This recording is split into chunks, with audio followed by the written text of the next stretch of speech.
Assalamualaikum warahmatullahi wabarakatuh. Selamat pagi para netizen di mana saja Anda berada. Salam opini rakyat. Pak, Presiden, capek-capek udah enggak Pak. capek.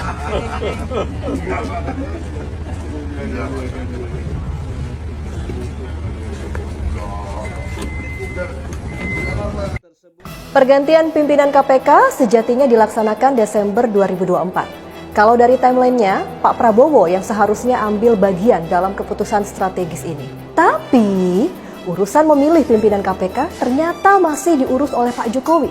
Kok bisa? Beberapa waktu lalu, panitia seleksi sudah mengumumkan 10 calon pimpinan KPK yang lolos tahapan wawancara dan tes jasmani. Ketua Pansel KPK Muhammad Yusuf Ateh menyebut, nama-nama itu telah diserahkan kepada Presiden Joko Widodo, lalu diserahkan ke DPR untuk selanjutnya dilangsungkan uji kepatutan dan kelaikan atau fit and proper test.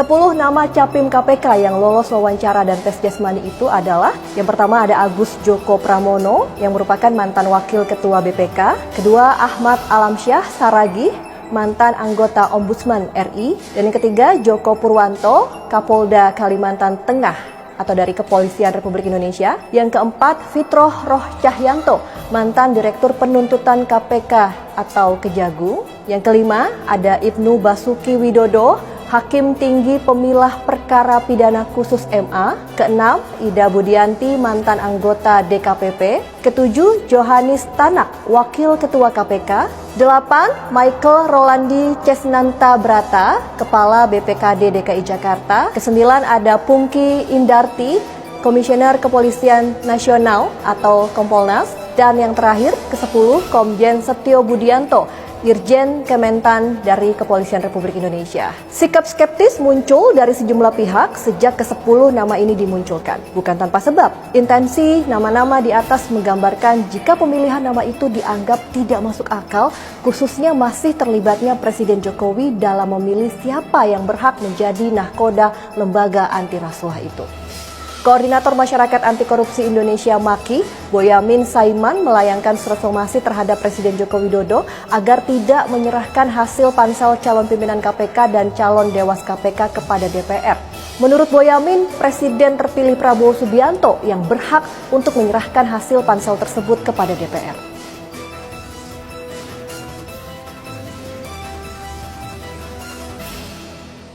Sementara Kurnia Ramadana dari Indonesia Corruption Watch atau ICW juga angkat bicara terkait kontroversi calon pemimpin KPK. Menurutnya nama-nama yang muncul sebagai capim KPK periode 2024 hingga 2029 banyak diisi figur problematik dan disinyalir pernah melanggar etik. Selain soal integritas, dalam lingkup kompetensi, ICW juga melihat ada pejabat struktural KPK yang masih diloloskan oleh Pansel, yaitu Johanis Tanak. Dan yang seperti kita ketahui, di bawah kepemimpinannya sebagai Wakil Ketua KPK, lembaga anti rasuah itu kerap dipersepsikan negatif, serta menimbulkan kegaduhan.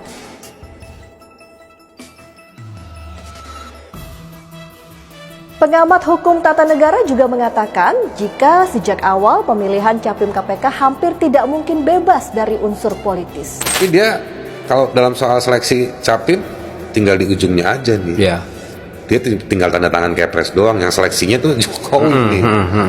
Kalau saya mau bilangnya kalau anak Jakarta, wah lu dikerjain lu Jokowi, ya kan? Dia yang ngatur, ya secara politik kita ngomongin dia yang ngatur, Prabowo yang tanda tangan, kan gitu. Tapi mudah-mudahan dia nanti bisa ngedorong perbaikan KPK itu sendiri secara lebih fundamen dan lebih terstruktur. Sebelum kita lanjutkan, kawan inilah bisa berkomentar nih di kolom komentar. Apakah nama-nama capim KPK ini sudah sesuai dengan pilihan rakyat atau pilihan penguasa? Tulis ya di kolom komentar. Selain soal seleksi calon pimpinan KPK, lembaga anti rasuah juga disorot publik karena memiliki bermacam persoalan yang beririsan dengan tupoksinya sebagai lembaga pemberantas korupsi. Belum lepas dari ingatan kita semua terkait praktik pungli di KPK yang dilakukan sejumlah orang dalam rutan KPK dengan memungut sejumlah biaya kepada tahanan untuk berbagai kegiatan bagi para tahanan. Katanya sih sudah jadi rahasia umum ya. Pungli itu meliputi biaya kamar, uang keong, koordinasi HP, iuran blok, salam tempel, hingga biaya hidup. Bahkan nih ya, kalau nggak setor pungli, si tahanan itu nggak diizinkan sholat Jumat. Air kamar mandi dimatikan, air galon buat minum diperlama, dan diwajibkan sikat WC tiap hari. Dan yang terbaru, mantan Sekretaris Dinas Pekerjaan Umum dan Tata Ruang Sulawesi Selatan Edi Rahmat dalam sebuah persidangan mengaku terpaksa membayar pungutan liar karena takut diisolasi di lantai 9. Kata Edi, ruang isolasi itu disebut angker dan setiap tahanan memiliki pengalaman mistis saat ditempatkan di sana. Sehingga ia harus membayar 20 juta rupiah agar tidak ditempatkan di ruang isolasi itu.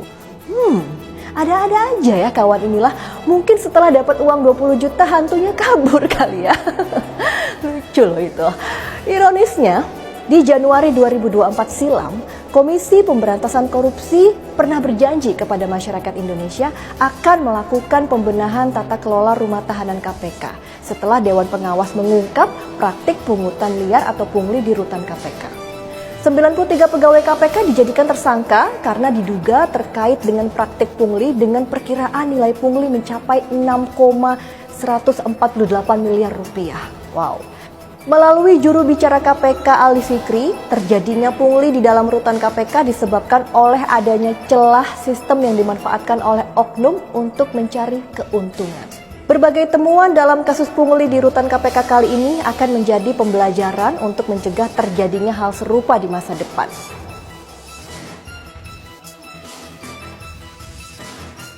Komitmennya barusan terdengar serius ya kawan inilah. Tapi kok baru 9 bulan sudah kejadian lagi kasus yang sama?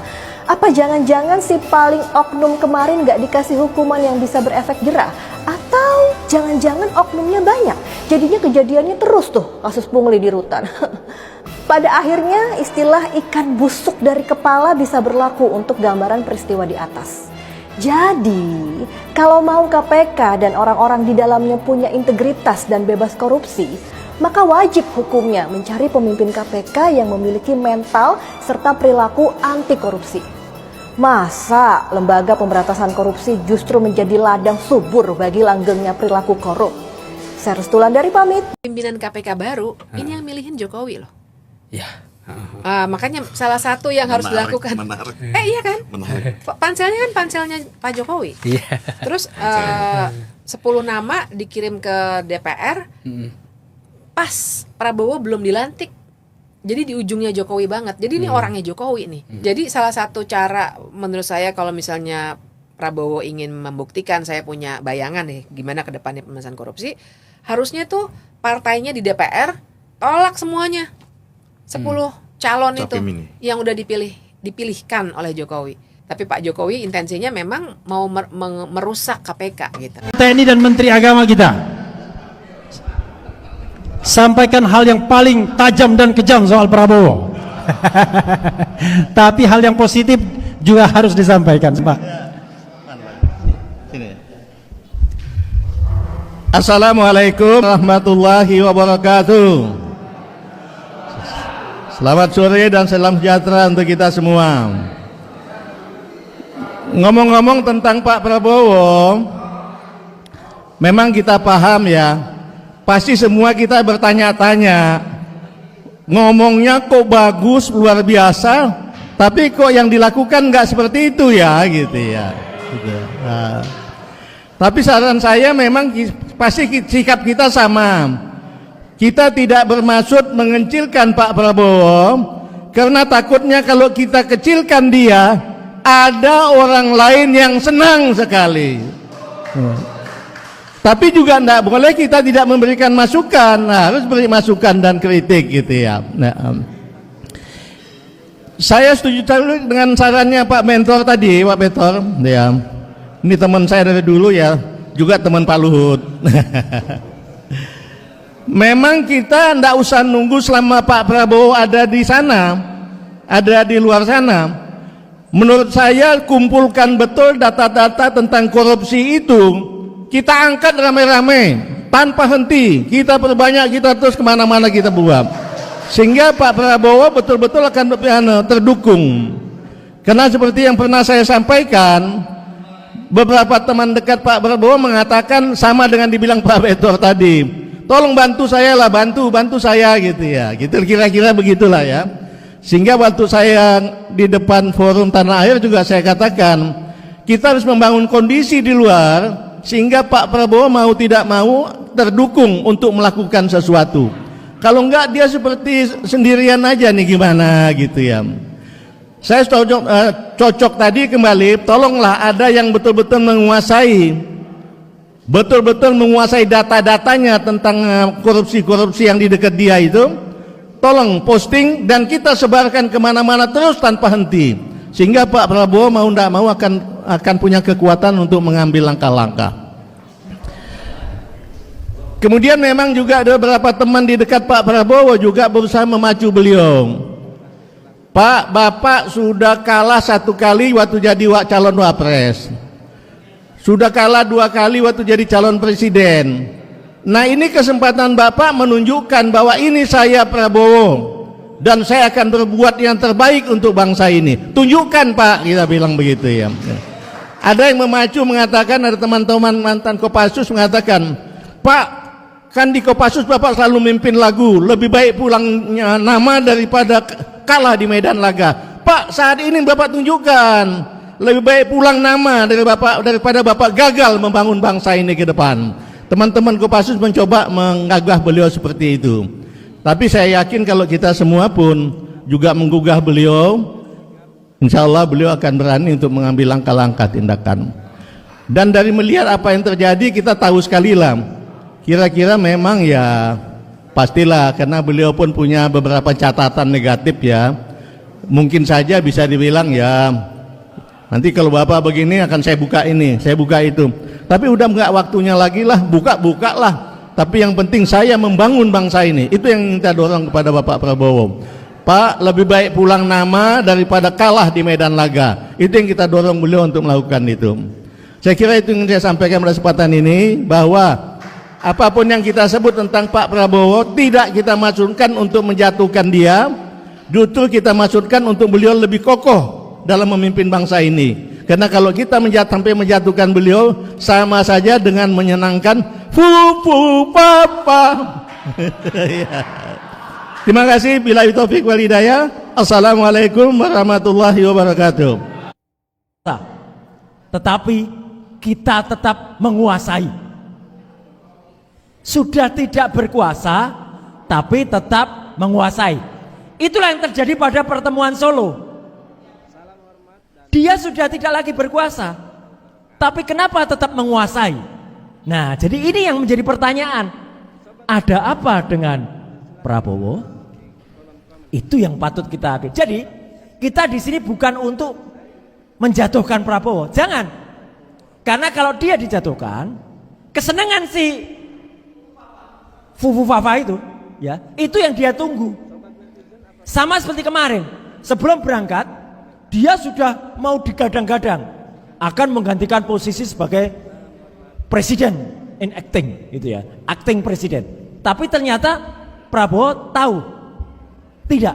Jadi kemarin Pak Prabowo bilang pada menteri-menterinya, kalau ada apa-apa langsung saya. Kalau ada apa-apa langsung telepon saya. Lah apa gunanya wakil presiden? Iya toh? Bangsa Indonesia rugi besar. Gaji dia ketika presidennya kunjungan 17 hari ke luar negeri, ternyata kalau ada apa-apa langsung ke presiden. Berarti apa? Ini yang harus kita dukung ke Pak Prabowo. Sadarkan Prabowo. Setuju? Bahwa itu yang dilakukan. Jadi kalau tadi Habib tadi mengatakan macan atau kucing, buat kembali Prabowo menjadi macan. Jangan biarkan dia jadi kucing gitu ya. Jangan, buat macan kembali. Karena kalau tidak hati-hati, maka memang benar ada apa dengan Prabowo, itu bisa ada apa-apa dengan Prabowo. Jadi bisa A3P, ada apa-apa dengan Prabowo. Itu harus kita jaga. Soalnya apa saja bisa dia lakukan. Maka tadi berkali-kali kita nyanyi, itu ada maksudnya. Jangan sampai isu soal Fufu Fafa itu lenyap. Terakhir kan menarik. Saya mentaskan wayang itu ketika congor istana, yaitu si Bas ya, sekarang lagi gamang dia. Karena apa? Dia sudah dipindahkan ke Kementerian Koperasi, tetapi ternyata Kementerian Koperasinya 11 tahun yang lalu itu justru pesen catering di tempatnya Cilipari. Dan si Fufu Papa nulis di situ, terima kasih sudah pesan di tempat saya. Nah, berarti kan persis. Nah, sekarang kita tunggu satu persatu. Target paling dekat adalah apa? Orang-orang yang ada di seputarnya itu dijatuhkan dulu. Yang pertama yang kalau mau ke target ini adalah target itu, tapi pasti butuh waktu ya, meskipun itu tidak lama, saya yakin tidak lama. Tetapi target yang paling dekat adalah si pemimpin organisasi yang namanya organisasi yaitu adalah judi online ya. Jadi judi online itu kan ada pro judi online ya toh. Jangan disingkat. Saya hanya menyebutkan loh, jangan singkat siapa ya toh. Jadi pemimpin organisasi pro judi online ini yang harus disikat dulu. Jadi kita ingatkan Pak Prabowo bahwa orang ini berbahaya, pembantunya yang satu ini. Dia kena, dia nanti akan ketahuan uang judi online-nya itu kemana. Apakah uang judi online itu akan juga terus atau mendukung kegiatan-kegiatan mafia ini. Nah, itu nanti ada hubungannya. Maka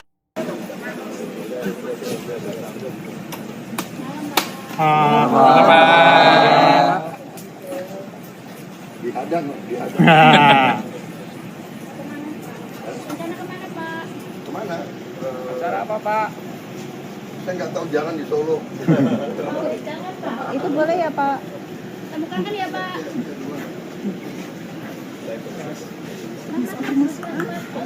Mas, tuh mas.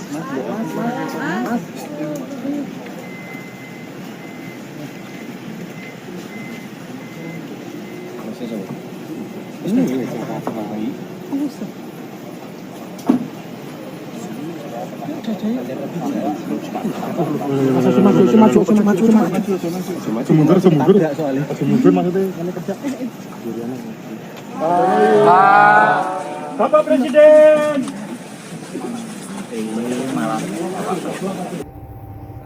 Sobat netizen, apa pendapat Anda? Silahkan ditulis di kolom komentar.